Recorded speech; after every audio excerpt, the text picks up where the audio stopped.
Good morning and welcome back to Empty Cloud Monastery. My name is Bhante Suddhaso and I'll be talking a bit about the Five Precepts this morning. So we'll start with paying homage to the Buddha, and then I'll give a short Dhamma talk, and then I'll take any questions that are offered. So if you have questions, you can type them in the chat window at any time, and I'll take them at the end. So we can start with paying homage to the Buddha. Namo tassa bhagavato arahato samma sambuddhassa. Namo tassa bhagavato arahato samma sambuddhassa. Namo tassa bhagavato arahato samma sambuddhassa. Buddhang dhammang sanghang namasami. So the basic moral outline of Buddhist practice is in the Five Precepts. And the Five Precepts are very important foundation for our practice. So the Five Precepts are a simple set of guidelines for how to practice self-restraint, so to avoid causing harm either to ourselves or to others, and to begin to cultivate some awareness of our intentions, some awareness of our actions, some awareness of the operating of the mind, and to then steer the mind in the direction of harmlessness, of responsibility. So this helps to create the necessary conditions which make it possible to attain awakening by avoiding causing harmful actions. One does not generate the kind of obstructive bad karma that would prevent awakening. And also through cultivating awareness of one's own intentions and impulses, one starts to cultivate a deeper understanding of the nature of one's own mind and an understanding of how our decisions generate either afflictive mind states or supportive mind states for awakening. So I'll talk briefly about each of the Five Precepts, and then if there's any questions, I'll take them at that time. So the first precept is Panatipata Vairamani Sikkhapadang Samadhiyami. So the what's repeated through each one of these precepts is Vairamani Sikkhapadang Samadhiyami. So Vairamani means refraining from or avoiding or abstaining from. So each of the five precepts is stated as stating that we will try to avoid doing something in particular. So Vairamani meaning to abstain from, to avoid, to not engage in. And Sikkhapadang, it's a compound of the word Sikkha, which means training. So a set of training principles or something that one trains oneself in. And Pada, which means a path. So it's related to the word Pada, which means foot or step. So Sikkhapada means the path of training. So Sikkhapada is commonly translated as training rule or as precept, but its literal meaning is the training path or training step. And Samadhiyami means to undertake something, to thoroughly commit to it.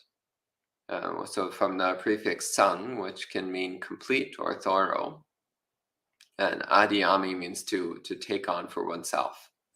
So samadhiyami means to completely or thoroughly take something on. So panatipata vairamani sikkhapadang samadhiyami. So I thoroughly take on the training path of refraining from panatipata. Panatipata we usually translate as killing living beings. So from pana, which means a living being, literally it means one who breathes. And atipata, which means to kill. So panatipata means killing living beings, which in Buddhism, this includes any sentient being, even as small as the smallest insect, but does not include plants. So plants are not considered sentient beings in Buddhism. They're not considered to be the seat of consciousness of a life per se. Um, they're alive in their own way, but they don't have consciousness. There's no mind there. So thus it isn't considered a sentient being. So damaging plants is not included under this precept, but this precept does include making a real effort not to kill any sentient being, and again, as mentioned, even insects of any sort.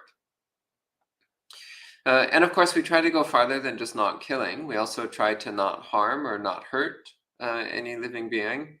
So cultivating an attitude of kindness and compassion. Uh, so paying attention to what we're doing and being careful not to do anything that might physically harm or cause physical pain or injury to any sentient being. And of course, ideally, we also go one step farther and we practice caring about others. We practice looking after others, taking care of each other, looking for ways to help, to support the good health and well-being of other sentient beings, again, as well as ourselves. The second precept is adinnadana veramani sikkhaparang samadhiyami. So the word here, adinnadana, this is what we're training to avoid, to refrain from. And this is adinna, which means not given. And adana means to take. It's the opposite of dana. Dana means giving, adana means taking. So adinna, adana means taking something that hasn't been given to us. So adinna dana we normally understand in the sense of stealing. So to take something that belongs to somebody else without their permission. So this is the opposite of generosity. So in Buddhism, we try to practice dana. We try to practice giving and sharing, offering things to others, supporting others through whatever kind of support we can offer. So whether it's material support or whether it's giving attention and time to other people, or giving kind words, or whatever it is that we have that we can give to others. So whereas adinnadana, this is when something hasn't been given to us, so it's something which is not ours to take, but we take it anyway. So this is the sort of thing that we try to avoid. We try to avoid taking things that are not known to be ours. And always to err on the side of caution. If you're not sure, then to ask, to find out.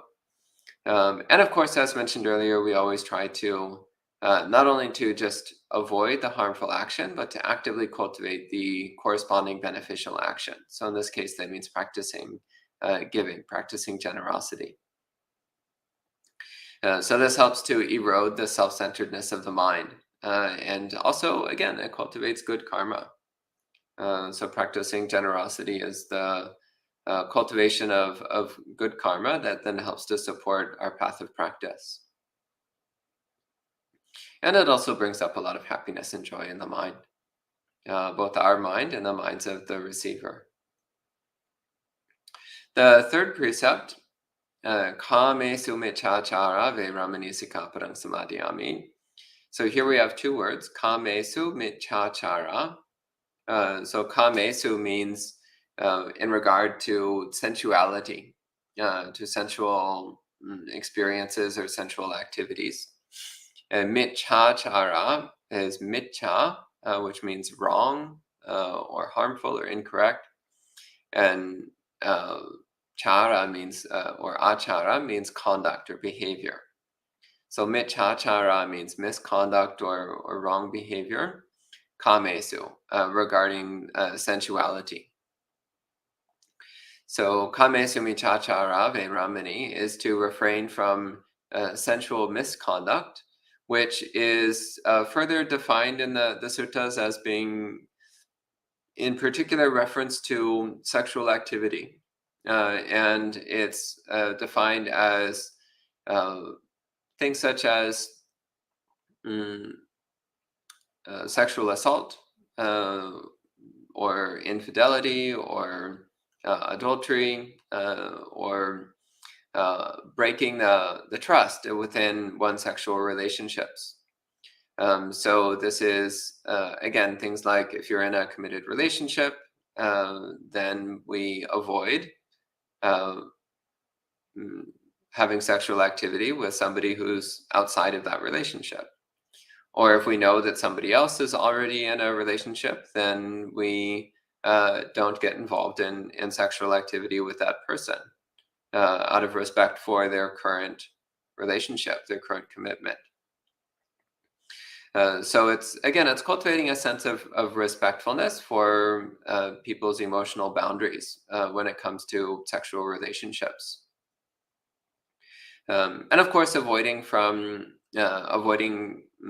sexual assault. So paying attention to also the boundaries of consent, understanding whether or not the other person is actually fully agreeing to engage in sexual activity. So being very careful and respectful around consent. So these are, again, ways of avoiding causing harm, either to others or to ourselves, by being very careful around how we relate to sexual activity, how we relate to sexual relationships.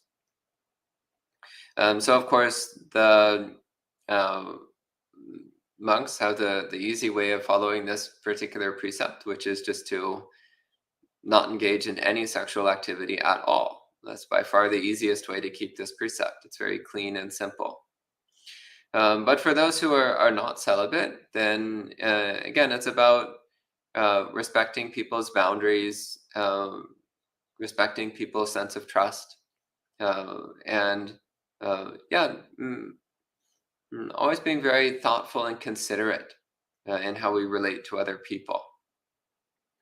It is important to point out that this precept, Kamesumi Chacharave Ramani, it does not prohibit homosexuality, does not prohibit uh, multiple partners, does not prohibit premarital sexual activities.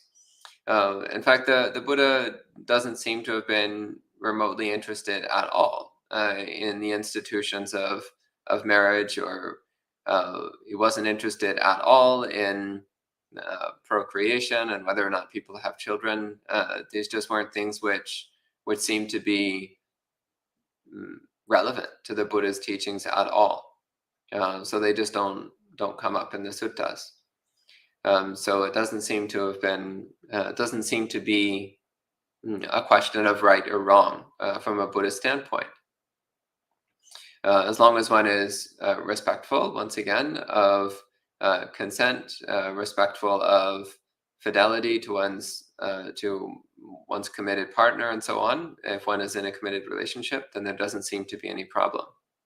In fact, some of the Buddha's chief disciples were prostitutes, and the Buddha never once criticized or condemned that form of livelihood. The fourth precept, musavada ve ramani sikaparang samadhiyami.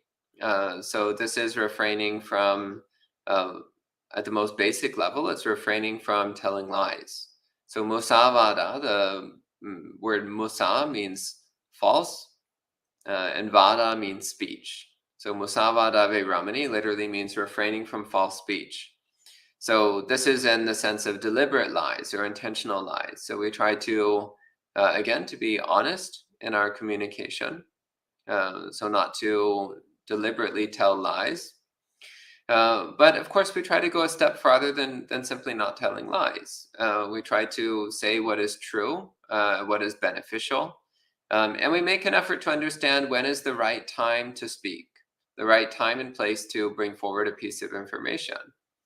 So always considering, well, is it true? Is it beneficial? Is it the right time?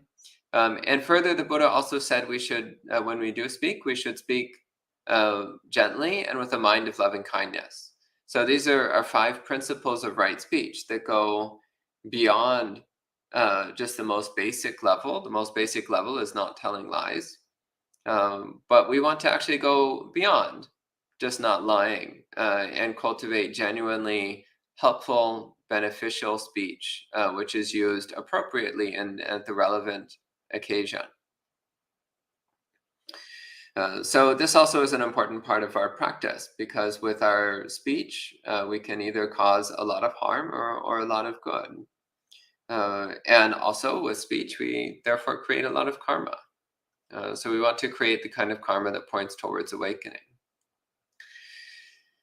Then the 5th precept, Sura Meraya Majjapamada Tana Ve Ramani, Sika Padang Samadhyami. So Sura Meraya Majjapamada Tana. So Sura means alcohol. Meraya as another word for alcohol or fermented liquor. And so these are Sura Meraya. It's specifically targeting alcoholic beverages or other ways of consuming alcohol. And then the second part of this word, Majja Pamadatana. So Majja has the sense of something that one takes for fun or for pleasure. So the intoxicant in a more general sense. And Pamadatana. So Pamada means negligence or heedlessness. And Tana means something that's a basis or a foundation. So Pamadatana means something that causes heedlessness or negligence. It's the foundation of negligence. So we want to avoid consuming anything which produces negligence, anything which makes us careless, which makes us heedless, anything which weakens our mindfulness and self-restraint. So Buddhism is founded upon the principles of wisdom and compassion. It's founded upon the cultivation of self-awareness and self-restraint. So we want to avoid ingesting anything which is going to weaken our self-awareness, weaken our self-restraint, weaken our wisdom. And in fact, this is exactly what happens when we consume alcohol or other similar intoxicants. It tends to make the mind foolish. It tends to make the mind uninhibited, unrestrained. It also tends to make us quite self-centered. It tends to make us not particularly good people. It tends to bring out the worst in people. So instead, we're trying to cultivate a sober, clear, alert, and peaceful mind at all times. So trying to cultivate a mind which is as much like the Buddha as possible at all times. And so to avoid ingesting any kind of intoxicant is a very potent way of helping to keep the mind clear and sharp and Buddha-like. So helping us to cultivate and maintain the qualities of awakening. So this is a brief overview of the 5 precepts. So we can go ahead and respect the precepts with 3 sadhus, and then I'll have a look if there's any questions.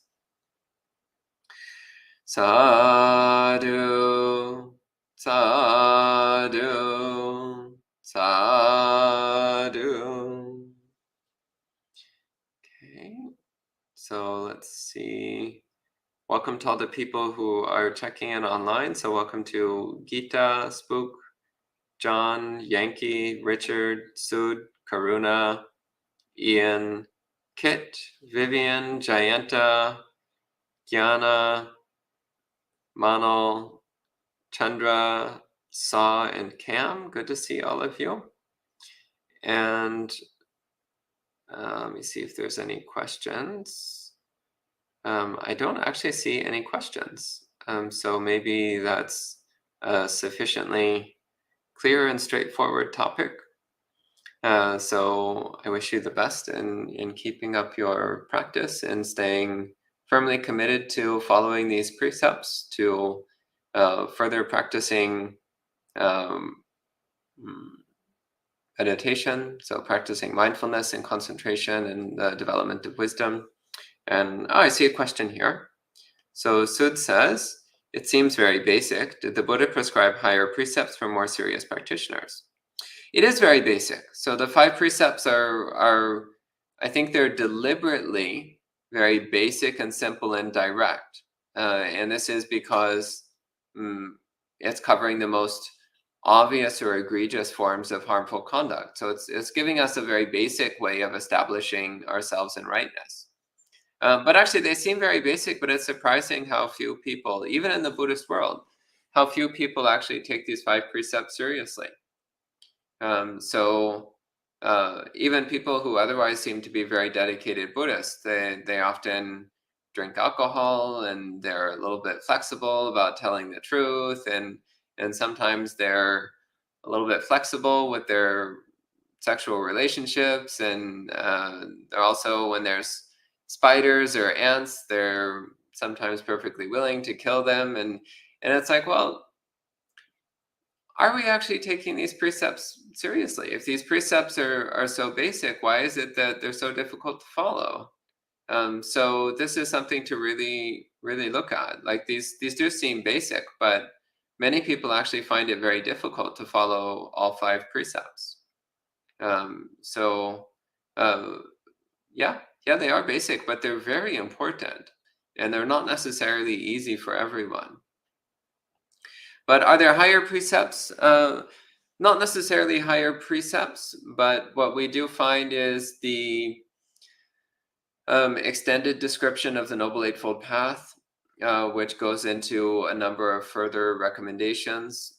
We see the Sigalovada Sutta, which gives a lot of detailed advice for lay practitioners in particular, detailed instructions for how lay practitioners can alter their conduct in order to be more in line with the Dhamma. So, I mean, there's a lot of material in the suttas which gives further trainings that one can engage in. Um, mm, some of which is modeled to one extent or another on the monastic precepts, but actually much of it is, again, it's more a continuation or a refinement of the 5 precepts, and in particular, refinement and detailed application of the Noble Eightfold Path. And whatever Slav says, 8 precepts for monks. So the 8 precepts are a bit different. So I'm not talking about those today, because the 8 precepts are incorporating certain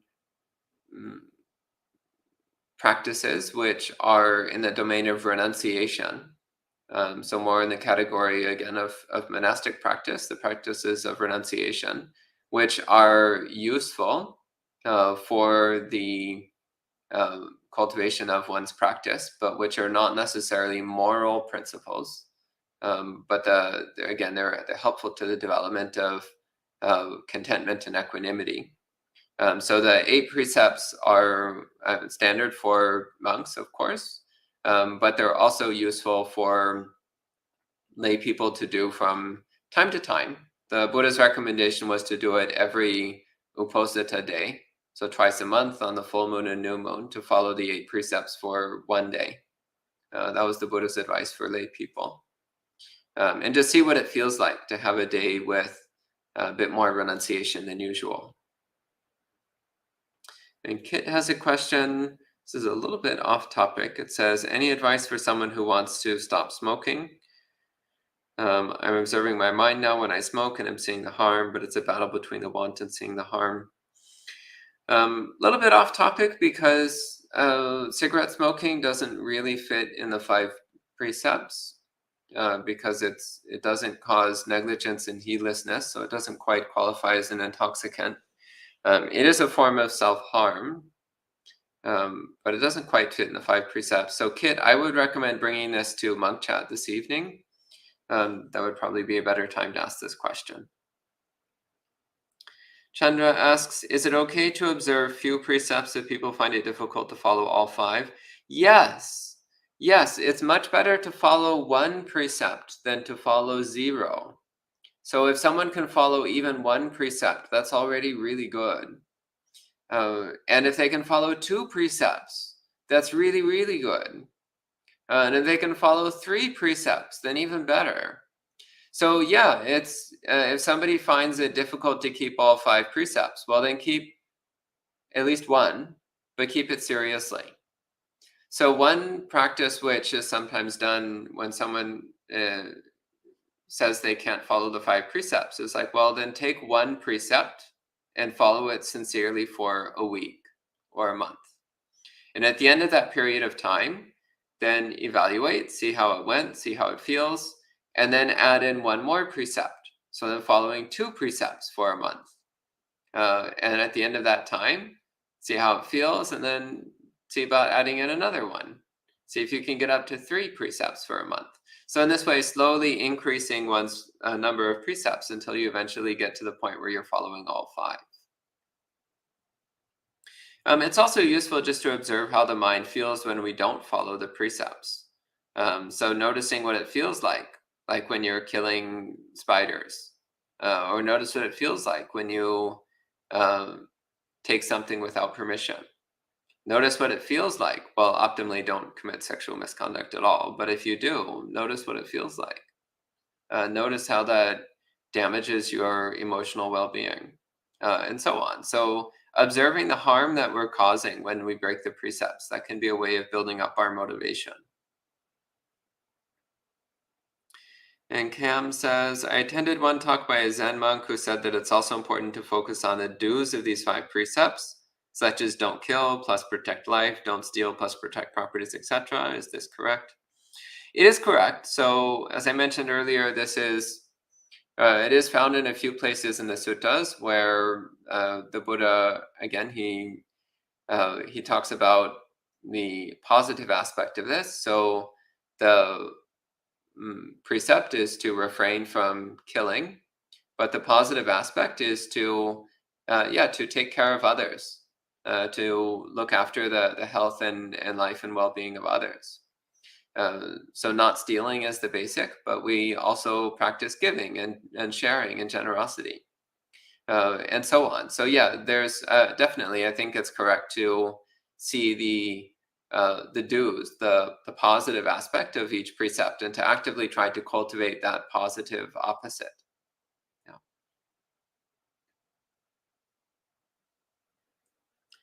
And Jojo says, I know thoughts or right intention lead to having good actions. How can I better control my mood or thoughts or intentions so that my actions and thoughts, precepts also are better?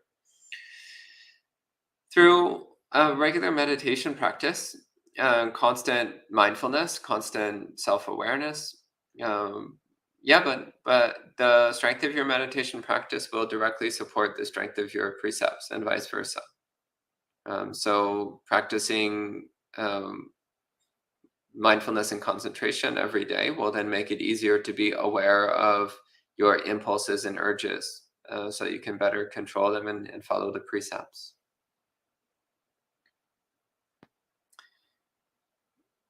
And Kit clarifies they mean smoking marijuana. Yeah, so that is a case where again, paying attention to the clouding of the mind. So noticing how when one consumes any intoxicant, so even, I mean, marijuana is not as harmful as alcohol. Of course, it's much more innocuous than alcohol, but it still blurs the mind. It makes one's mindfulness and mental clarity much weaker. So paying attention to how that feels, noticing how that again, it's the opposite of mindfulness. It makes the mind blurry and confused. So noticing how that's not particularly supportive or helpful to our practice. And by paying attention to the drawbacks, then one's fixation on the pleasure of the activity will naturally diminish. But yeah, I recommend bringing Kit. I recommend bringing this question to Monk Chat this evening, where I think it'll be more relevant to address. But yeah, I mean, it does that I would fit under the 5 precepts of, again, refraining from intoxicants, things which produce negligence or heedlessness in the mind.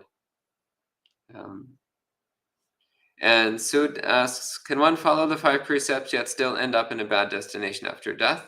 Yes, and this would be because of prior bad karma. So if one did a lot of harmful deeds and then took up the 5 precepts afterwards, well, those harmful deeds you did before will still eventually come back to you. You'll still eventually reap the consequences of whatever you did before you took on the 5 precepts. So there's no easy way to just get around the consequences of one's past actions. All we can do is just try to do as much good karma as possible and hope that that will dilute the effects of our past bad karma. And that's the last question. So we can go ahead and conclude the session with 3 more sadhus. Sadhu, sadhu, sadhu. And we'll see you next time.